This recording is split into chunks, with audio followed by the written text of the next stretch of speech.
আমরা এখন আছি সোনাঝুরিতে হঠাৎই দেখা হলো বেনুকর মণ্ডল দাদার সাথে। বেনুকর দাদা বাঁশি বাজাচ্ছিলেন, বাঁশির সেই মেঠো সুর। আমার মনে হলো ওনার সাথে একটু কথা বলাটা জরুরি, যে এই এত আমাদের যেখানে ব্যস্ততা, সেখানে একটা বাঁশির সুর যখন মন টানে তখন মনে হয় সেই মানুষটার সাথে দুটো কথা বললে না জানি আমারও কি ভালো লাগা তৈরি হয়।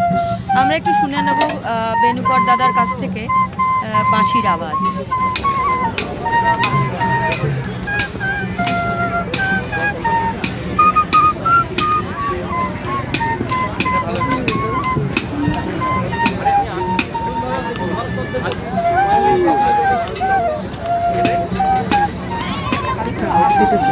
না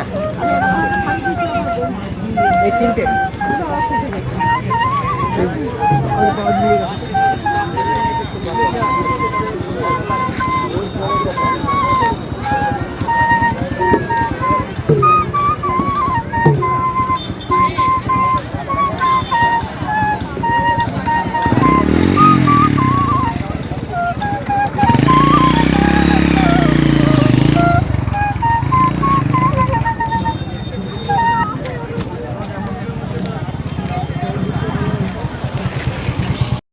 কবে থেকে বাঁশি বাজাচ্ছেন? আমি খুব ছোট থেকে বাঁশি বাজাচ্ছি। আমি খুব মধ্যবিত্ত ঘরের ছেলে, নিম্ন মধ্যবিত্ত ঘরের ছেলে।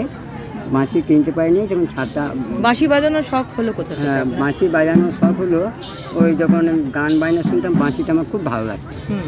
তো বাঁশিটা ভালো লাগতো, তখন থেকে আমি ওই বাঁশি এক পিস কেনারও তখন সামর্থ্য ছিল না। তখন সেই ছাতার বাঁটগুলো ভেঙে একটা তামার দিয়ে ছিল, আমার বন্ধু ছিল, ফুটো করে রিট করে যাক কীরকম ওই বাঁশিটা ভালো ভেঙেছিল, বাজাইতাম। বাজাইতে আমি যখন ক্লাস 5-এ তখন থেকে বাজাইছি। না, আপনি বললেন না যে ভালো লাগলো কোথা থেকে বাঁশি বাজানোটা?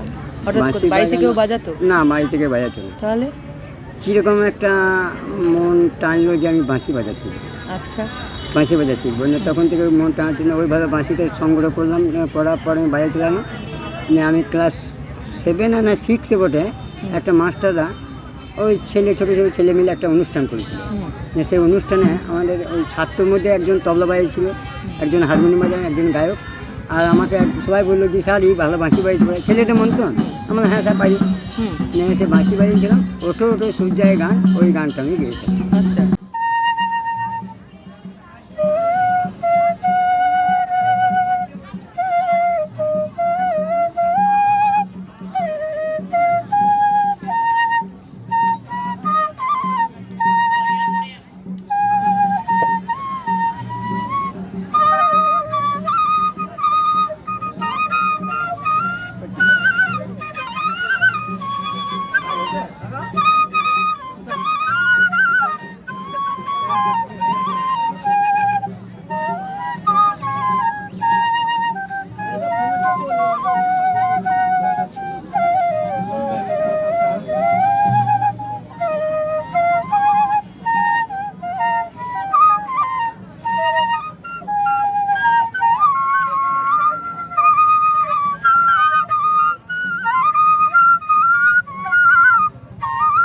করে এই করতে করতে আমি তখন দেখলাম কি না ভালো করে শিখতে হবে।